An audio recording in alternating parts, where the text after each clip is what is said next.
नमस्कार, मोर संरक्षण प्रधान मो क्लास 6 मो विद्यालय नाम जीपीएस मल्लिकेश्वर।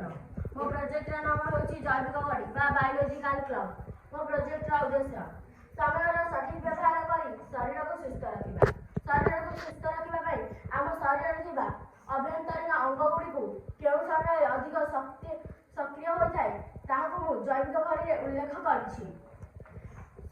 जैविक गढ़ी कार्य शोवा उठिया समय को नियंत्रण करे, शरीर हार्मोन को नियंत्रण करे, शरीर तापमात्रा को नियंत्रण करे। केतेबेले आमको भोक लगे ताहा जणाए, केतेबेले आमे अधिक सक्रिय हवा ताहा जणाए। अधिक सक्रिय अर्थ काम करने प्रति आग्रह। मनीष सठिक भाव बंचा खाद्य पानी और निदर आवश्यकता जरूरी। समय जतिक मूल्यवान ताठार अधिक मूल्यवान हेउछि जीवन। हाइपोथैलेमस एहा मस्तिष्क भितर थाए। एहाकु जैविक घड़ी कहा जाए।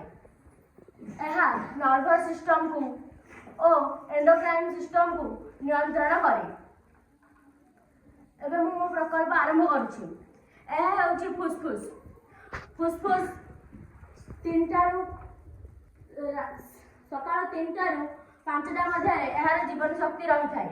यही समय आमे 2 ग्लास गरम पानी पीवा उचित एवं मुक्त वायु चलवा उचित।